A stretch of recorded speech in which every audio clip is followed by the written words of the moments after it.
ಓಂ ಭೋಕ್ತಾಪತ್ತೇ ಅವಿಭಾಗಶ್ಚೇತ್ ಸ್ಯಾತ್ ಲೋಕವತ್ ಓಂ ಅಂತ ಇದು ಈ ಸೂತ್ರ. ಈ ಸೂತ್ರಕ್ಕೆ ಸಂಬಂಧಪಟ್ಟಂತೆ ಏನು ಬ್ರಹ್ಮಸೂತ್ರ ಅನುಭಾಷ್ಯ ಇದೆ, ಪೂರ್ಣಗುಣೋ ಹರಿಹಿ ಅಂತ. ಅದಕ್ಕೆ ಸಂಬಂಧಪಟ್ಟಂತೆ ತತ್ವಮಂಜರಿಯನ್ನು ನಾವೀಗಾಗಲೇ ನೋಡಿದ್ದೀವಿ. 18ನೇ ಮತ್ತು 19ನೇ ಗದ್ಯ ಭಾಗದಲ್ಲಿ ರಾಘವೇಂದ್ರ ಸ್ವಾಮಿಗಳು ಬ್ರಹ್ಮಸೂತ್ರ ಭಾಷ್ಯದಲ್ಲಿ ಮತ್ತು ಅಣುಭಾಷ್ಯದಲ್ಲಿ ಆಚಾರ್ಯ ಹೇಳಿದ್ದನ್ನು ಸಂಗ್ರಹಿಸಿದ್ದಾರೆ.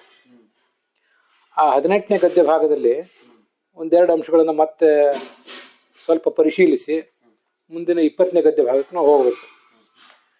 ಈ ಐಕ್ಯವನ್ನು ಒಪ್ಪುತ್ತಾ ಇದ್ದಾರೆ ಅದ್ವೈತಿಗಳು. ಅವರು ಆ ಐಕ್ಯವನ್ನು ಹೇಗೆ ಹೇಳ್ತಾರೆ, ಹೇಗೆ ಪ್ರತಿಪಾದನೆ ಮಾಡ್ತಾರೆ, ಅಲ್ಲೊಂದು ಪ್ರಯತ್ನ ನಾವು ಈಗಾಗಲೇ ನೋಡಿದ್ದೇವೆ. ಶ್ರೌತೈಕ್ಯಸ್ಯ ಚ ಬ್ರಹ್ಮಧರ್ಮ ತ್ಯಾಗೇನ ತಸ್ಯ ಜೀವ ಸಾಲಕ್ಷಣ್ಯೇನ ವಾ, ಜೀವಧರ್ಮ ತ್ಯಾಗೇನ ತಸ್ಯ ಬ್ರಹ್ಮ ಸಾಲಕ್ಷಣ್ಯೇನ ವಾ, ಉಭಯ ಧರ್ಮ ತ್ಯಾಗೇನ ಚಿನ್ಮಾತ್ರೇಣ ವಾ ನಿರ್ವಾಹ್ಯತ್ವಾತ್ ಇತ್ಯತಃ ಪ್ರಾಪ್ತಂ ಅಂತ ಹೀಗೊಂದು ವಾಕ್ಯ ಇದೆ. ನಿರ್ವಾಹ್ಯತ್ವಾತ್ ಅಂತ ವಾಕ್ಯ. ಆ ವಾಕ್ಯಕ್ಕೆ ಸಂಬಂಧಪಟ್ಟಂತೆ ಇನ್ನೊಂದು ಸ್ವಲ್ಪ ವಿವರಣೆ ನಾವು ನೋಡಬೇಕಾಗಿದೆ. ಶ್ರುತಿಯಲ್ಲಿ ಪರೇವೇ ಸರ್ವ ಏಕೀಭವಂತಿ ಅಂತಿದೆ. ಐಕ್ಯವನ್ನು ಹೇಗೆ ಹೇಳೋದು ಅಂತ ಅದ್ವೈತಿಗಳಿಗೂ ಒಂದು ಪ್ರಶ್ನೆನೆ. ಅದು ನಾವು ಹೇಳಲಿಕ್ಕೆ ಒಂದು ಮಾರ್ಗ ಅನುಸರಿಸ್ತಾರೆ.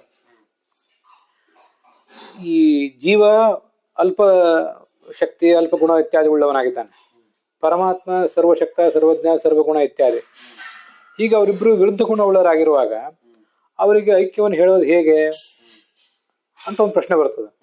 ಅದಕ್ಕೆ ಅವರು ಅನುಸರಿಸುವ ಮಾರ್ಗಗಳು 3.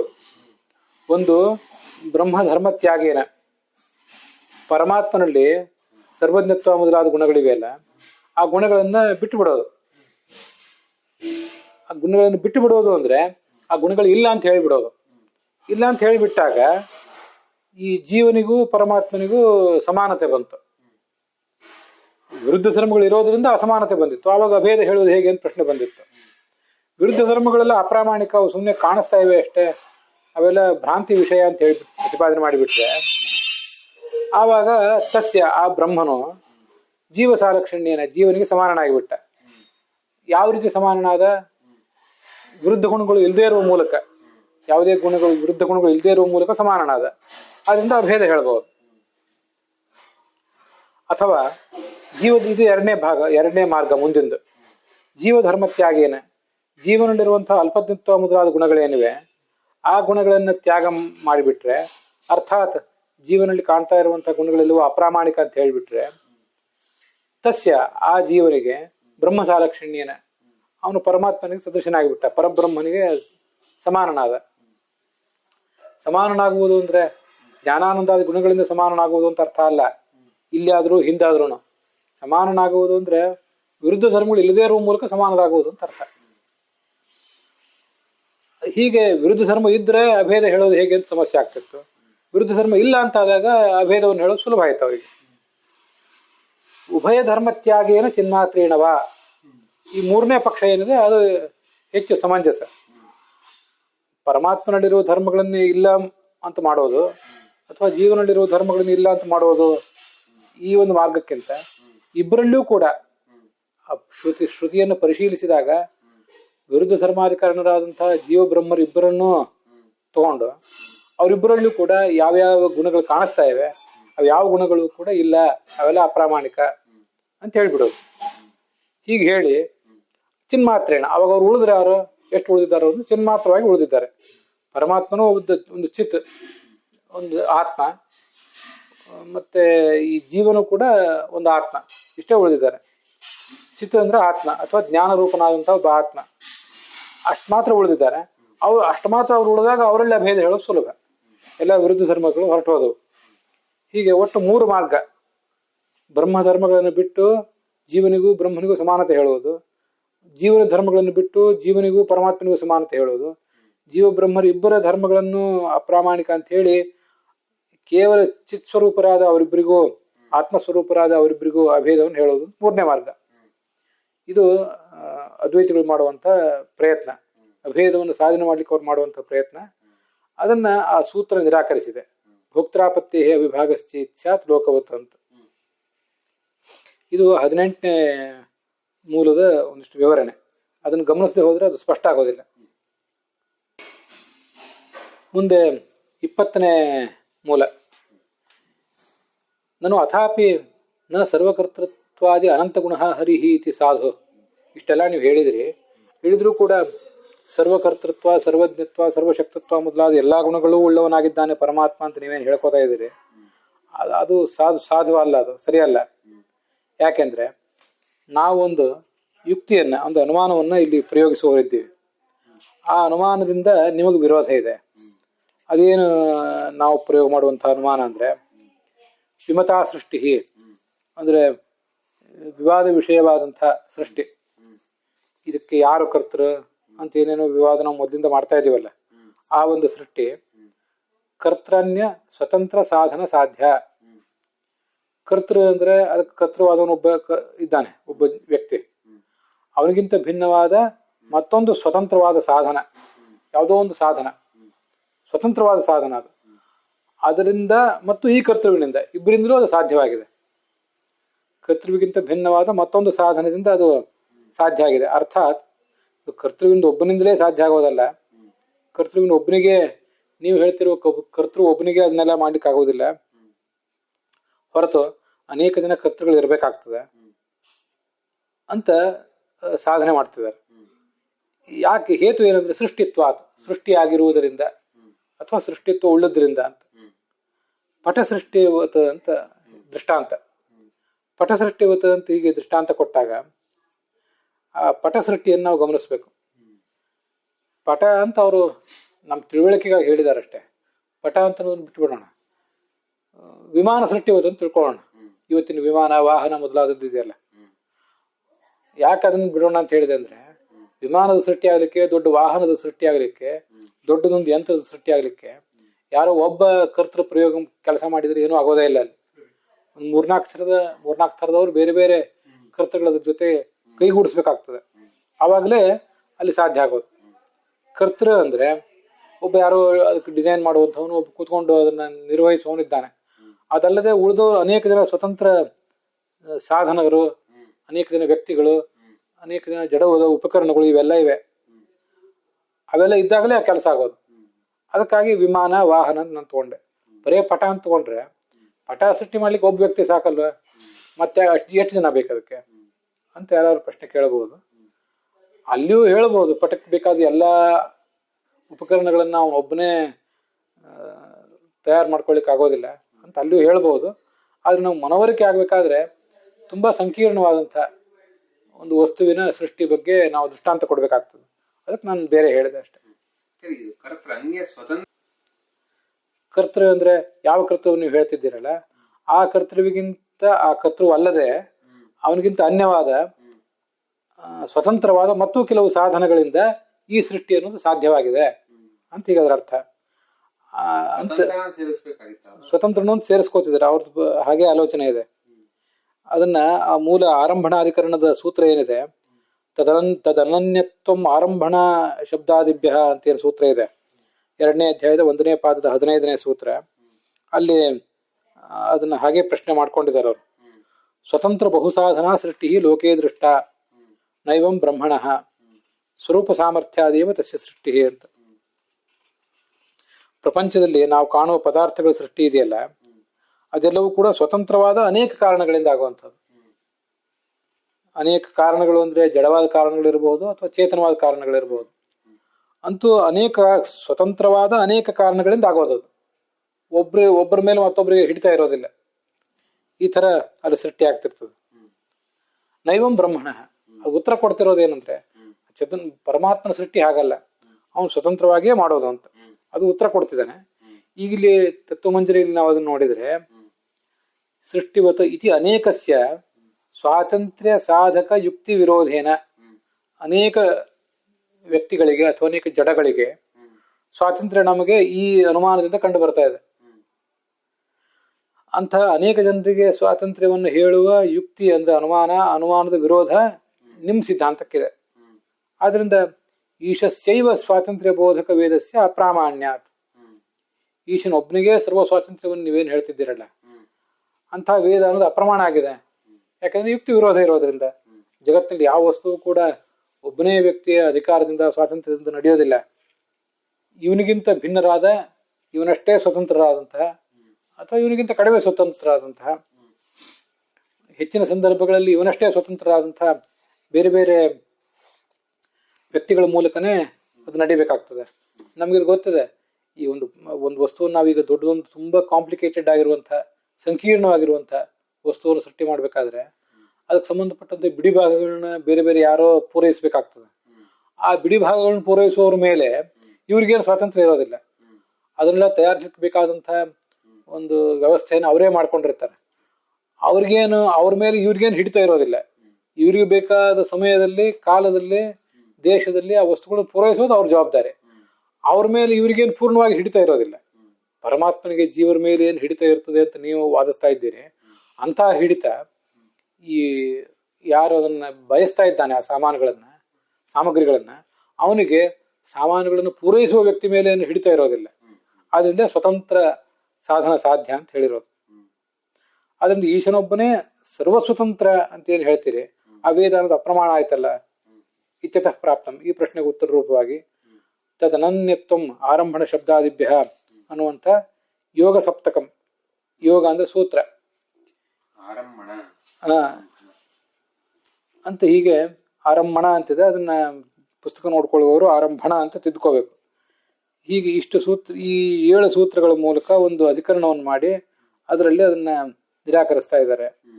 ಆದ್ರೆ ಈ 7 ಸೂತ್ರಗಳ ಮತ್ತು ಆ ಅಧಿಕರಣದ ಅರ್ಥವನ್ನ ಆಚಾರ್ಯರು ಸ್ವಾತಂತ್ರ್ಯಾತ್ ಅಂತ ಹೀಗೆ ಸಂಗ್ರಹಿಸಿದ್ದಾರೆ.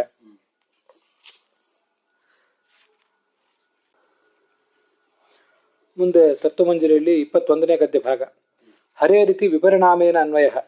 ಮೂಲ ಅಣುಭಾಷ್ಯದಲ್ಲಿ ಸ್ವಾತಂತ್ರ್ಯಾತ್ ಸರ್ವಕರ್ತೃತ್ವಾತ್ ಅಂತ ಹೀಗೆಲ್ಲ ವಾಕ್ಯಗಳಿವೆಯಲ್ಲ, ಅಲ್ಲಿ ಮೊದಲು ಹರಿಹಿ ಅಂತಿತ್ತು. ಕ್ವಾಪಿ ಪೂರ್ಣ ಗುಣೋ ಹರಿಹಿ ಅಂತ. ಆ ಹರಿಹಿ ಅಂತ ಪ್ರಥಮ ವಿಭಕ್ತಿಯಲ್ಲಿ ಏನಿದೆಯಲ್ಲ, 3ನೇ ಶ್ಲೋಕದಲ್ಲಿ ಅಸಜ್ಜೀವ ಪ್ರಧಾನಾದಿ ಶಬ್ದ ಬ್ರಹ್ಮೈವನಾಪರಂ ವದಂತಿ ಕಾರಣತ್ವೇನ ಕ್ವಾಪಿ ಪೂರ್ಣ ಗುಣೋ ಹರಿಹಿ, ಪೂರ್ಣ ಗುಣೋ ಹರಿಹಿ ಅಂತ ಬಂದಿತ್ತು. ಆ ಪೂರ್ಣ ಗುಣೋ ಹರಿಹಿಯಲ್ಲಿ ಪ್ರಥಮ ವಿಭಕ್ತಿ ಏಕವಚನ ಇದೆ. ಅದನ್ನ ಷಷ್ಠಿ ವಿಭಕ್ತಿ ಏಕವಚನವಾಗಿ ಬದಲಾಯಿಸ್ಕೋಬೇಕು.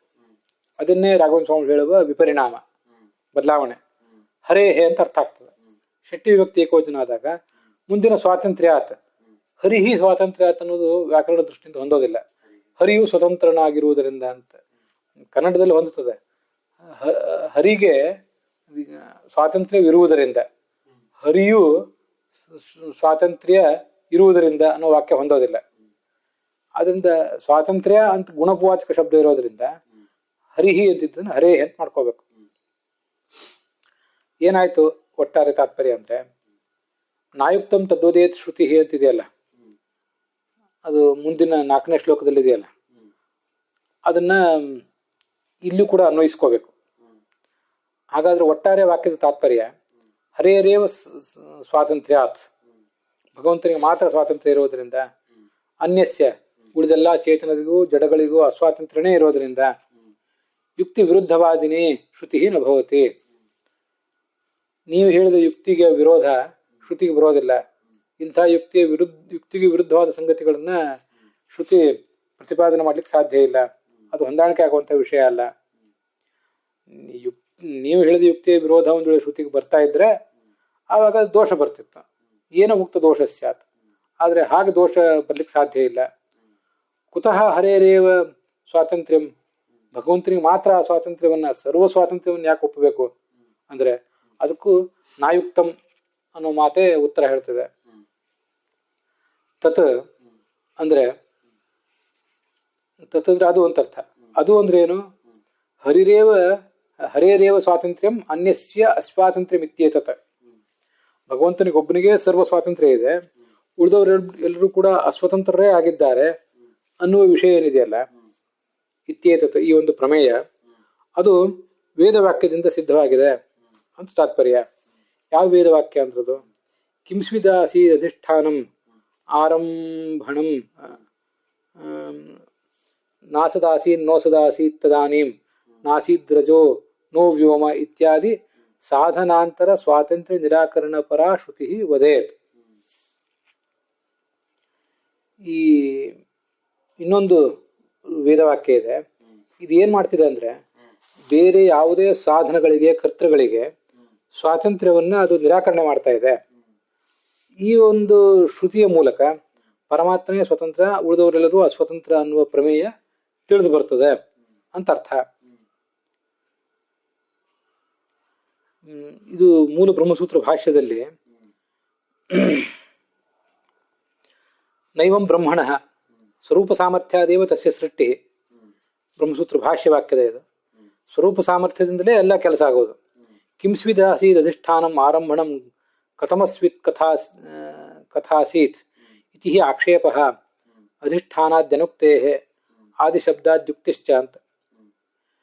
ಈ ಮತ್ತೊಂದ್ಯಾವುದೋ ವಸ್ತುವಿನ ಶಕ್ತಿಗೆ ಅಧೀನವಾಗಿ ಪರಮಾತ್ಮನ ಸೃಷ್ಟಿ ಪ್ರಕ್ರಿಯೆ ನಡೆಯೋದಿಲ್ಲ. ಯಾಕಂದ್ರೆ ಆ ವೇದವಾಕ್ಯ ಏನು ಹೇಳ್ತಿದೆ ಅಂದ್ರೆ, ಪರಮಾತ್ಮನಿಗೆ ಸೃಷ್ಟಿ ಮಾಡ್ಲಿಕ್ಕೆ ಬೇಕಾಗುವ ಆಶ್ರಯ ಸಾಮಗ್ರಿ ಏನೂ ಇರಲಿಲ್ಲ ಅಂತ ಹೇಳ್ತಿದೆ. ಅವನೊಬ್ಬನೇ ಸಾಧನೆ ಮಾಡಿದ ಅಂತ. ಈ ಶ್ರುತಿಯಲ್ಲಿ ಕಿಂ ಅಂತಿದೆ, ಏನು ಅಧಿಷ್ಠಾನವಿತ್ತು ಅಂದ್ರೆ ಏನು ಇತ್ತು ಅಂತ ಪ್ರಶ್ನೆ ಅಲ್ಲ, ಅದು ಏನೂ ಇರ್ಲಿಲ್ಲ ಅಂತ ಆಕ್ಷೇಪ. ಈಗ ಅದ್ರದ್ದು ಏನೂ ಇರ್ಲಿಲ್ಲ ಅಂದ್ರೆ ನಿರಾಕರಣೆ. ಅದು ಅವನಿಗೇನು ತಾಕತ್ತಿದೆ ಅಂತ ಬೈತೀವಲ್ಲ, ಅದು ಪ್ರಶ್ನೆ ಅಲ್ಲ. ಅದು ಅವನಿಗೆ ತಾಕತ್ ಇಲ್ಲ ಅಂತ ಅನ್ನೋದೇ ಅದ್ರ ತಾತ್ಪರ್ಯ. ಕಿಂ ಅನ್ನೋದು ಆಕ್ಷೇಪ. ಪ್ರಶ್ನಾರ್ಥಕವಾಗಿ ಅದೇನಾದ್ರು ಪ್ರಶ್ನಾರ್ಥಕವಾದ ಶಬ್ದ ಆಗಿದ್ರೆ ಉತ್ತರವಾಗಿ ಅಧಿಷ್ಠಾನಗಳನ್ನು ಹೇಳಬೇಕಿತ್ತಲ್ಲ, ಶ್ರುತಿ ಹೇಳಿಲ್ಲ ಅದು. ಆದ್ರಿಂದ ಯಾವ ಅಧಿಷ್ಠಾನವೂ ಇರಲಿಲ್ಲ, ಪರಮಾತ್ಮ ಸ್ವತಂತ್ರನಾಗಿ ಇದನ್ನು ಸೃಷ್ಟಿಸಿದ್ದಾನೆ ಅಂತ ಅದರ ತಾತ್ಪರ್ಯ. ಮುಂದೆ ಅಲ್ಲಿ ಒಂದು ಶ್ಲೋಕವನ್ನು ಆಚಾರ್ಯ ಹೇಳ್ತಾರೆ. ಪರತಂತ್ರೋ ಹ್ಯಪೇಕ್ಷೇತ ಸ್ವತಂತ್ರ ಕಿಂ ಅಪೇಕ್ಷತೆ ಸಾಧನಾನಾಂ ಸಾಧನತ್ವಂ ಯತಃ ಕಿಂ ತಸ್ಯ ಸಾಧನೈ ಅಂತ. ಅಸ್ವತಂತ್ರನಾದ ವ್ಯಕ್ತಿ, ಎಲ್ಲವನ್ನೂ ತಾನು ಮಾಡ್ಕೊಳ್ಳಿಕ್ಕಾಗದೇ ಇರುವಂಥ ವ್ಯಕ್ತಿ ವಸ್ತುವನ್ನು ಸೃಷ್ಟಿಸುವಾಗ ಇನ್ಯಾರ್ಯಾರನ್ನೋ ಬಯಸ್ತಾನೆ. ಸ್ವತಂತ್ರನಾದವನು ಏನನ್ನು ಅವಲಂಬಿಸಬೇಕು, ಯಾಕೆ ಅವಲಂಬಿಸಬೇಕು? ಎಲ್ಲ ಸಾಧನಗಳಿಗೂ ಸಾಧನತ್ವ ಬಂದಿರುವುದು ಅವನ ಅನುಗ್ರಹದಿಂದ. ಆದ್ರಿಂದ ಅಂಥವನಿಗೆ ಯಾವುದೇ ಸಾಧನಗಳ ಅವಶ್ಯಕತೆ ಇಲ್ಲ ಅಂತ ಅದರ ಅರ್ಥ. ಇಲ್ಲಿ ಅಯುಕ್ತಂ ಅಂತಿದೆಯಲ್ಲ, ಅಯುಕ್ತಂ ಅಂತಂದ್ರೆ ಯುಕ್ತಿ ವಿರುದ್ಧವಾದನ್ನ ಹೇಳೋದಿಲ್ಲ ಶ್ರುತಿ ಅಂತ ಒಂದರ್ಥ. ಇನ್ನೊಂದು ಯುಕ್ತಿ ಸಹಿತವಾದನ್ನೇ ಹೇಳ್ತದೆ ಅಂತ ಹಾಗೂ ಅದಕ್ಕೆ ಅರ್ಥ ಮಾಡ್ಕೋತಾರೆ. ತಥಾ ಅಯುಕ್ತಂ ನ ಅಂದ್ರೆ ಯುಕ್ತಿ ಶೂನ್ಯಂ ನ. ನೀವು ಹೇಳ್ತಿರುವುದು ಯುಕ್ತಿ ವಿರುದ್ಧ, ನಾವು ಹೇಳ್ತಿರುವ ಸಂಗತಿಗೆ ಯುಕ್ತಿ ಇಲ್ಲ ಅಂತನೂ ತಿಳ್ಕೋಬೇಡ. ನಾವು ಹೇಳ್ತಿರೋದಕ್ಕೆ ಯುಕ್ತಿ ಇದ್ದೇ ಇದೆ.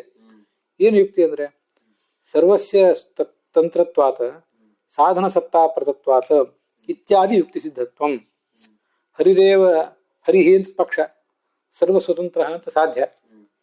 ಅದಕ್ಕೇನ ಹೇತು ಅಂದ್ರೆ ಸರ್ವಸ್ಯ ತತ್ತಂತ್ರತ್ವಾತ್, ಎಲ್ಲವೂ ಅವನ ಅಧೀನವಾಗಿದೆ.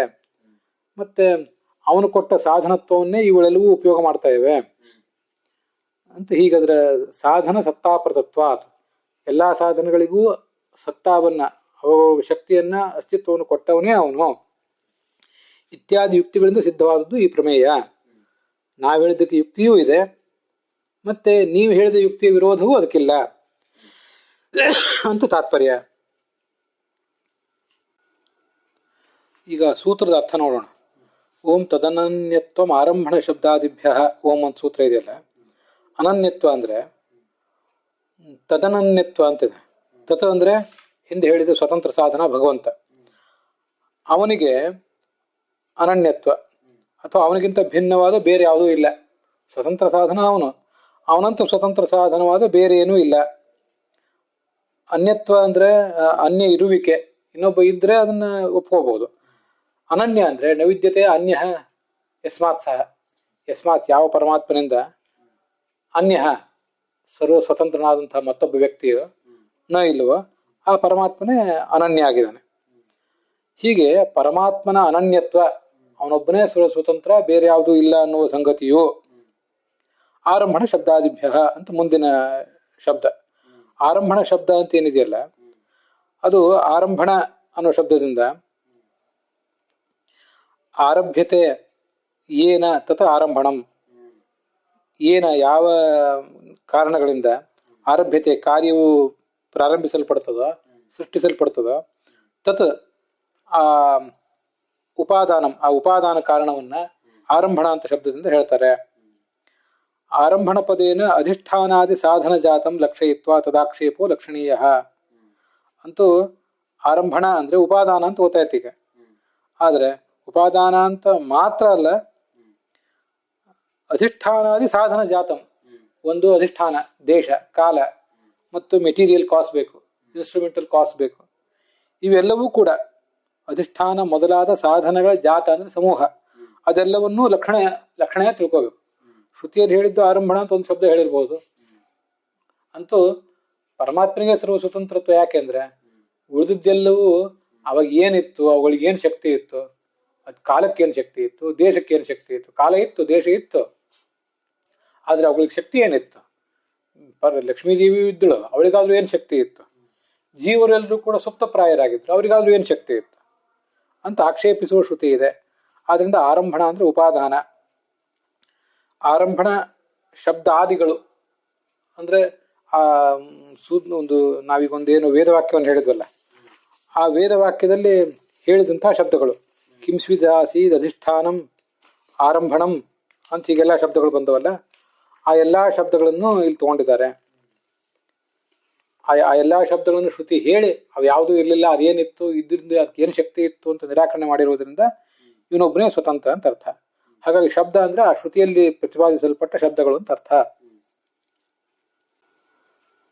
ತತ್ವಮಂಜರಿಯಲ್ಲಿ ಕಿಂಸ್ವಿದಾಸಿ ಅಧಿಷ್ಠಾನಂ ಆರಂಭಣಂ ಇಷ್ಟಾದ್ಮೇಲೆ ನಾಸೀದ್ರಜೋ ನವ್ಯೋಮೋ ನಾಸದಾಸೀತ್ ನೋಸದಾಸೀತ್ ತದಾನೀಂ ನಾಸೀದ್ರಜೋ ನೋ ವ್ಯೋಮ ಅಂತ ಹೀಗೆ ಇನ್ನೊಂದು ವೇದವಾಕ್ಯವನ್ನು ಕೂಡ ಹೇಳಿದ್ದಾರೆ. ಅದಕ್ಕೆ ಅರ್ಥ ಏನು? ಸತ್ತಾದದ್ದು ಯಾವುದೂ ಇರಲಿಲ್ಲ, ಅಸತ್ತಾದದ್ದು ಯಾವುದೂ ಇರಲಿಲ್ಲ ಅಂತ ಹೀಗೆ. ಸತ್ ಅಂದ್ರೆ ಪೃಥ್ವಿ ಅಪ್ಪು ತೇಜಸ್ಸು, ಇವು ಮೂರಕ್ಕೆ ಸತ್ ಅಂತಾರೆ. ಅಸತ್ ಅಂದ್ರೆ ವಾಯು ಮತ್ತು ಆಕಾಶ, ಅದೂ ಇರಲಿಲ್ಲ. ಯಾಕಂದ್ರೆ ಇನ್ನೂ ಪಂಚಮಹಾಭೂತಗಳು ಸೃಷ್ಟಿಯಾಗಿರ್ಲಿಲ್ಲ.